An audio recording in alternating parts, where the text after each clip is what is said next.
Hello, everyone, and welcome to GoT Thrones, a Game of Thrones podcast. I'm Alexandra August. I'm Johnny Kolasinski. And welcome to Game of Thrones Superfight, episode Superfight 5. Yay!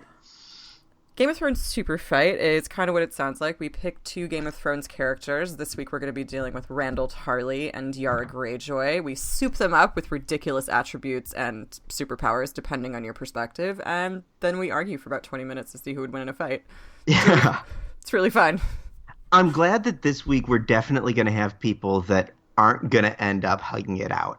Yeah. If you've listened to the past 2 weeks, we've had, or at least twice in the past 4 weeks or so, we've had Dany and Olenna battle, and before that we had Shireen and Tyrion battle. And they were both epic and well-matched battles, but we agreed. They both ended up in Let's Go for Drinks. Yeah, because those characters would get along.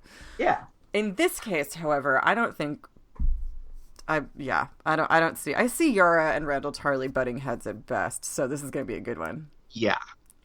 But before that, we are going to go over some of those beautiful set photos that were released about a week ago from HBO. Mm-hmm. Our first real look at season 7, aside from those annoying teasers. The costumes. And the costumes. Yeah, the most important one, I think we can agree, is Brienne and Tormund. Absolutely. Because that is the love story of our generation. I love that his face is exactly the same as it was when he, like, the last time they met. And he looked... It's quite possible that they're just using a CGI Tormund from last season, and it's just the same stare for all, 2 episodes we're going to have in season 7? Yeah, exactly. So... but no, I thought that was hilarious. Just that his expression is still like he just can't believe what he's looking at. This bounty, he just can't wait to climb her like a tree. And that it's more important that we see that yes, Tormien or Bremund. Have they named the ship yet? I don't think so. That's more important to see than any Greyjoy. Exactly. They get us. Exactly. I love they just wanted to let us know. It's like, don't worry, guys. Tormund and Brienne will meet again. We're not going to tell you what happens. It might not be happy, but they will meet again, and he's going to look at her just like that, which, frankly, is all I need. Yeah. That just gives me He looks pleasure. at her... He looks at her the way the Hound looks at chicken. Or the Hound looks at murder. Yeah. But yeah, speaking of that, we noticed, one of the things that we've noticed in all these pictures, there wasn't a whole lot of news, a whole lot of new information that really was sallied forth by this realm of photos. It was just kind of nice to see everybody, aside from one that we'll get to. The most noticeable thing to me, and I think to Johnny as well, was that the Greyjoys are conspicuously absent. Along with the Sand Snakes. Along with the Sand Snakes. No one misses the Sand Snakes. Exactly. Nobody was like, where are they? There are not people taking to the streets protesting the saying, lack of Sand Snake. We need more Dorne. Not that anybody's doing that for Pike, but it was curious. So yeah, the Greyjoys are not pictured, which doesn't mean, obviously, that they're not going to appear. They figure heavily into the storyline, but... I am getting a little bit trepidatious about Euron Greyjoy and his position in the coming narrative and the ongoing theory that he's sort of our next big final act villain beyond Cersei, whom I think we can all agree, if she makes it through this season, is probably immortal. Yeah. If Cersei makes it through this season, it's because she's going to end up marrying the Night's King. Yes. Well, and I think also a prevailing theory, and we're going to speculate a little bit here, guys, is that that Euron will seek an alliance with Cersei, considering she's the only power he has left if he wants to take over Westeros, since Dany's already made it pretty clear she wants none of his big, thick cock. Or was it just his big cock that I put in the thick? I don't have that one committed to memory. It's probably not. Yeah, I feel like we might. I don't know. How do you feel about Euron Greyjoy in the show? I mean, he's dastardly as fuck in the books, but in the show, what do you think? He's a little too one note evil, kicking puppies and eating babies. Yeah, too like quick. right off the yeah. Like he walked on the scene and you were right, like, where are my niece and nephew? Let's go murder them. I just think it's very problematic to introduce such an important villain this late in the game, that whom at this point the shit that he pulls isn't like this is, we're post Red Wedding, we're post the Purple Wedding, we're post all of the crazy shit that's happened, we're post Ramsay. Yeah. So him, getting him crowning himself king in the ocean and going saying he's going to murder his family, and then fails before like they a actually 6. get to the Dragon Queen. Like, why are we afraid of this person? Yeah. But who knows? Maybe they'll turn it around. Yeah, I'd be curious to see if it's a storyline that they introduce and sort of tipped and then realized, in telegraphing out the last 2 seasons with such limited episodes, that I wonder, I don't know, I'd be curious to see how long he lasts throughout the season, if it's going to sort of be this anticlimactic final grab for power, and he'll be the last person that causes infighting in the kingdoms before they unite together and rally against the Night's King. And then maybe that'll be season 8. I don't know. I have a hard, I don't think that he's got longevity as a villain. Right. Yeah. I don't see his longevity as a villain, or, as you said, anything he does carrying dramatic weight. Yeah, which is a shame, because I like Pilo Asbæk a lot, and the character of Yara in the books is such a gift of villainy. Mm-hmm. He's which, obviously by virtue of the fact that they're books, we can get a lot deeper inside his head, so to speak, even though he's not a POV character. A lot of the other Greyjoys are, and they don't like him for good reason. Mm-hmm. I think that missing the character of Aaron Damphair, or Damfair if you're reading the books like me and don't get that it's supposed to be his hair is wet. I know, but it looks like a last name. It really looks like a last name. Yeah. It looks like Damfair. He's French. Yeah. Exactly. Liz Fair is a descendant. Yeah. Missing that dynamic of, we're all kind of assholes, but this guy's worse than Balin, and you can tell because of what his brother thinks of both of them. Yeah. Is, I think, another thing that's missing in both building the character itself and building his reputation. I agree with that. We don't get the fact that he's got this ship called Silence, and that he cuts out the tongues of all of his crew members, which means like this is a job you have to want badly. Which we miss that, and it just feels like a cursory. I think, and I don't know if it would bother me as much as if I didn't know that Euron had such a wonderful backstory in the books, or was such a demonic character in the books. Mm-hmm. If I didn't know that,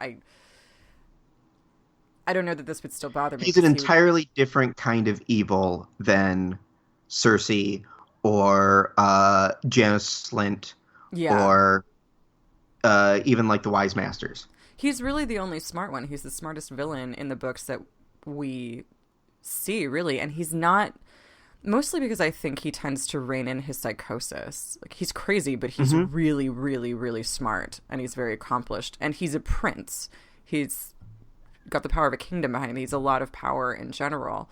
So, he's sort of the epitome of what people didn't like about the Iron Islands before they were subdued. Yeah.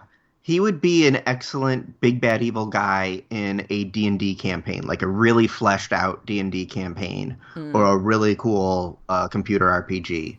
He'd be the, he's evil because he's evil, nasty guy.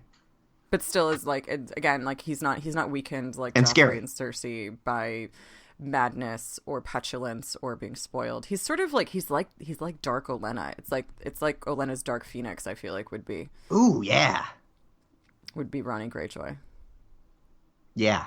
Let's pour one out for the Greyjoys, because I gotta say, as a family, I think they were given kind of a raw deal by this show. I don't want to spend any time with them in general, but one of my rare complaints about Show V books is that the Greyjoys and Pike while a little bit oversaturated in the novels, are still far more interesting than they are in the show, and a far more better, more they're more balanced characters, and I don't think that's just something to do with the translation from books to TV, because I think Catelyn was a brilliant adaptation and translation from, you know, her book character to the television show, and so is Dany, so is Jon, so are really all the Stark kids, and so is Cersei.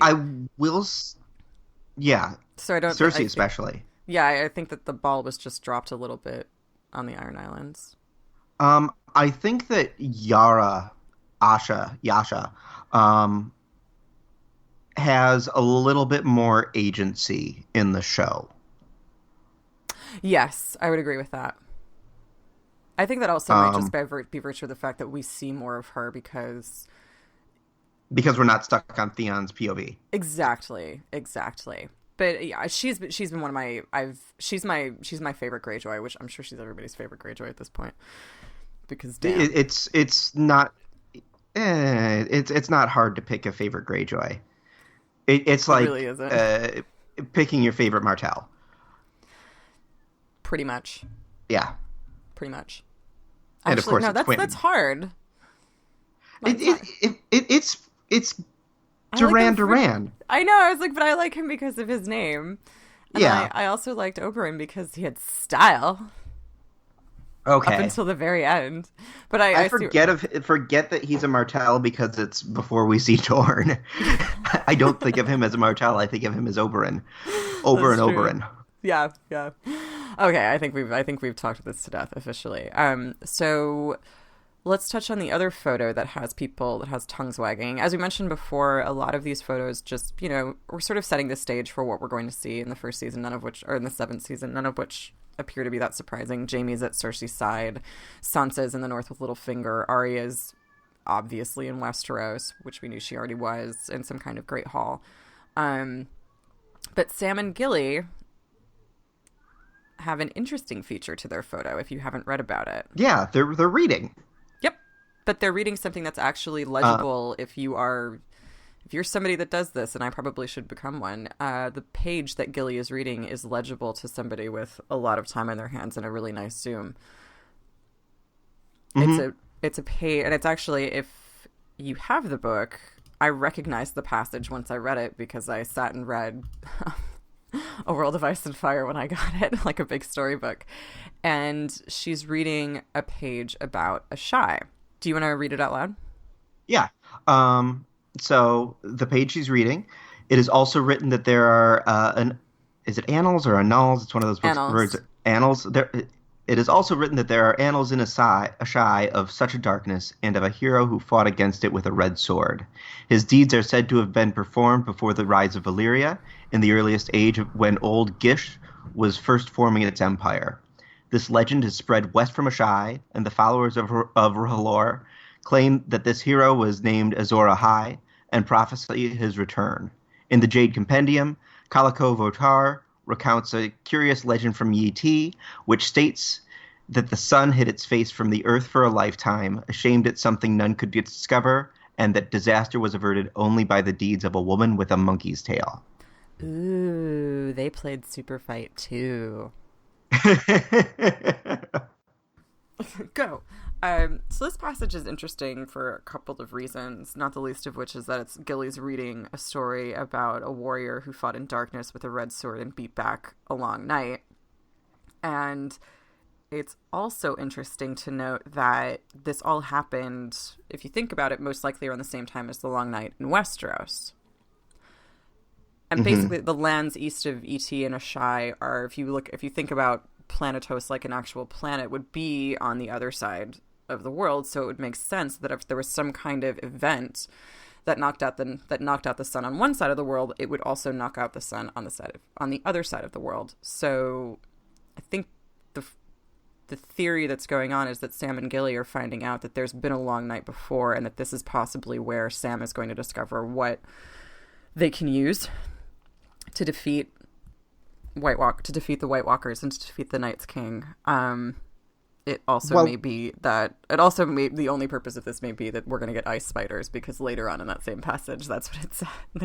They mentioned the ice spiders, and I'm really excited about that. Or we're going to see Melisandre's tail. Yeah. Let's put a pin in that, though, because I want to talk about that in a second. But so yeah, what are your thoughts on that? Seeing Azor Ahai once again referenced is exciting, because there's a lot of different options of who it could be. Essentially, well, by a lot, I mean really two that I consider main, and those are Jon Snow and Jaime, or Dany, because Dany is also Dany's gone through her suffering so much earlier that I like the Jaime idea best, but that's because I'm a nerd. Also, I mean, this passage, just the fact that we read it aloud, doesn't mean that they are going to read it out loud word for word on the show. I'd be kind of surprised if they didn't, because it seems like a long way to go to stick in something that's very, very relevant. So I'd be surprised if it wasn't significant, but it's entirely possible that, they'll pick and choose what they want from this passage and have Gilly read that, or have Sam pick and choose what he wants. My guess is that they'd stop before the bit about the monkey's tail, and that it'd just be the first half of the page, but they had to fill out the whole page, or else it'd look so incredibly ham-fisted to, oh, look, here's a page of exactly what we're looking for, and it's exactly, it fits perfectly. So nice. Yeah, I have to say, I'm not that excited to watch Sam and Gilly study for 7 episodes, so I'm hoping their time is limited, because I think they're great in small doses as comic relief, and I'm perfectly happy to have them sit safely in Old Town and be the one part of this story that works out. So I'm hoping that we don't see a ton of them, because I feel like the more we see of them, the more likely Gilly's gonna die, or that baby's gonna die, or that Sam's gonna watch them die, or that Gilly and the baby are gonna watch Sam die, and then someone's gonna eat the baby, and this is like what I felt like watching Moonlight. And you can tell that we're excited about season 7 because we just spent 15 minutes talking about one picture and 0 pictures. Exactly, 1 picture and negative pictures. So with that, I think it's probably time. I think we can probably move on to the meat of this podcast. Epic battle between Randyll Tarly and Yara Greyjoy. Yeah. Like I said, this isn't going to end pretty. No, it's not, and I'm so excited. So, Randyll Tarly has a tongue that can stretch and move at will, and has feet instead of hands, which if you've ever seen a monkey movie, like Monkey Trouble or King Kong, the feet hands come in handy. That's not like a deterrent. Oh, see, that's not what I'm picturing. I'm picturing human feet. And so he's kicking with his arm. I conflated those two. I was thinking hands instead of feet. Yeah, no. Oh, yeah. That's even better. Yeah, so he can do good cartwheels. Endless cartwheels. And then we have Yara, who we're going to mistake and call Asha at least once, I promise, who can shoot lightning and can clone herself, but every clone that she makes is half the size of the previous clone. Okay, so where I think this conflict really lives is in the parlay before. I'm very, very excited to see Yara ride up on horseback and see Randyll Tarly in all of his Tarly finery outside Horn Hill, which I believe, as somebody describes it on Twitter, the illest castle in all of Westeros. And Randyll Tarly's there. I think that somebody was us. In his... No, it was not. I cannot credit myself with that. I definitely did not say that, but that's what I felt like. Randyll Tarly is there in, like, whatever the Westeros version of a dress uniform is. His feet, hands folded across his broad chest, and stares at Yara for a good 5 minutes, intimidating her before sticking out his long tongue and licking his lips, but, like, using way more of his tongue than he needs to, just to be intimidating. Yeah. I feel like Yara is so incredibly nonchalant, like she's probably brought a lunch. I feel like she's disgusted by it. I feel like he's intending this to be really, really, which I think means he has something up his sleeve, because I bet Randyll Tarly is wily. But I think that she's kind of disgusted and bemused by it. Mm-hmm. And just kind of like giggles, and a little spark of lightning shoots out from her hair. Yeah, I mean, she's got the Greyjoy opinion of finery.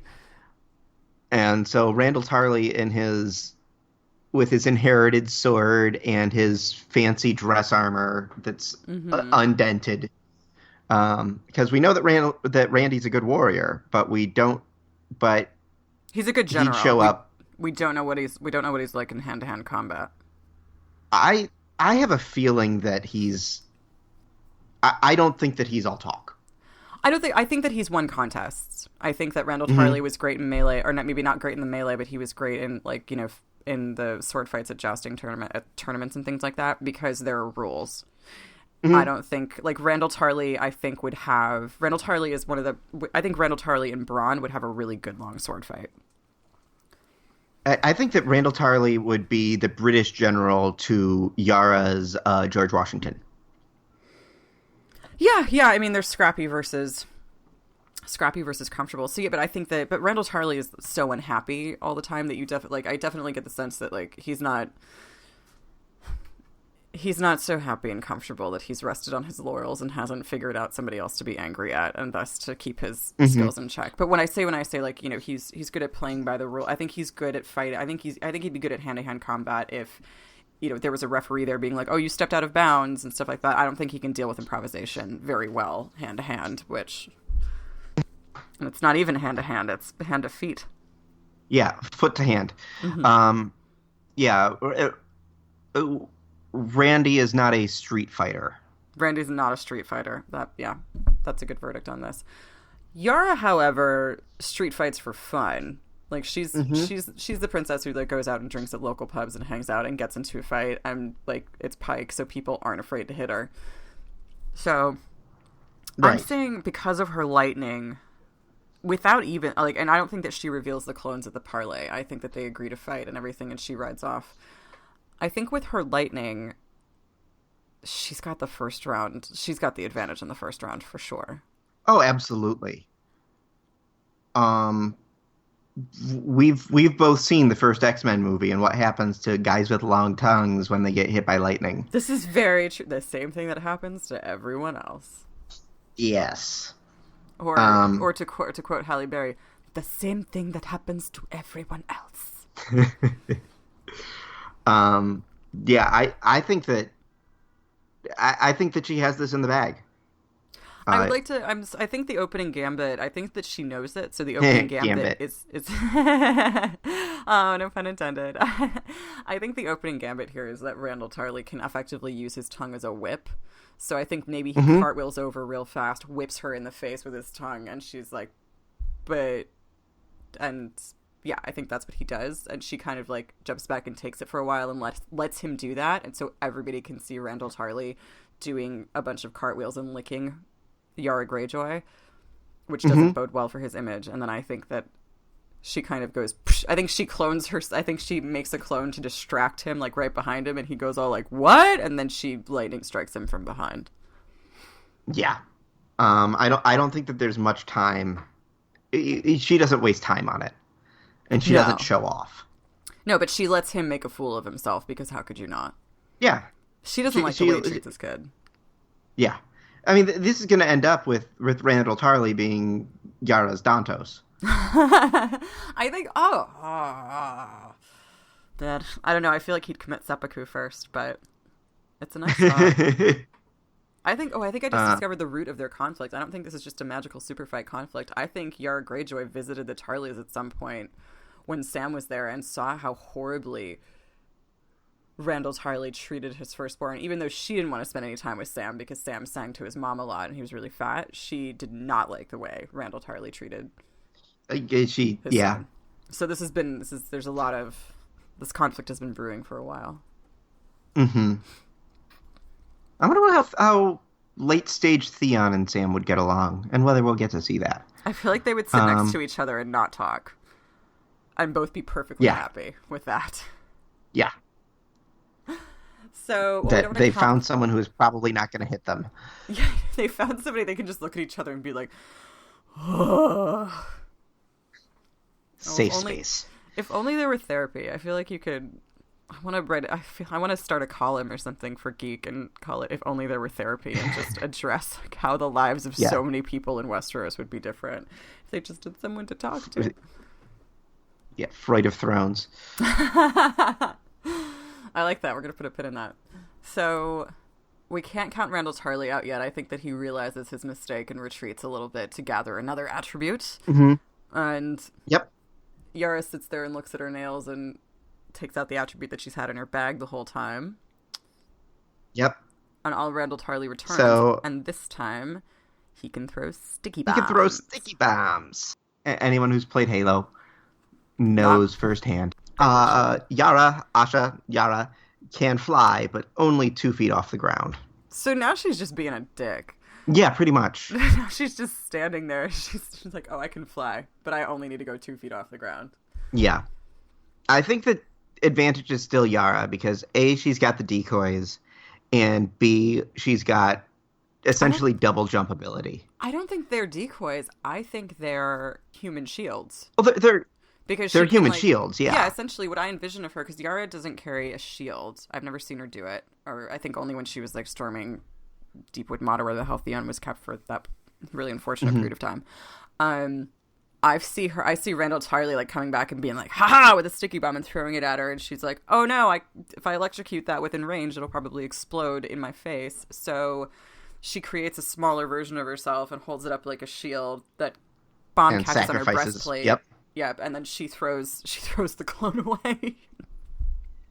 And for a while, it's just it's exploding clones until the clones get too small to do any good. Yeah, and then she zaps the sticky bombs and it's game over. I don't. But that's what I'm thinking. Like in my limited knowledge of incendiary devices, I feel like if you tossed a lightning strike at one, it wouldn't go well. So I think that she knows she can't do that. I think at this point, he just manages to piss her off. So I think you're right, has that double jump ability. Just jumps above, gets high enough out of his like foot serving range, and lightning strikes him from the sky. Yeah, I mean, 2 feet of flight is enough to give you a good reach.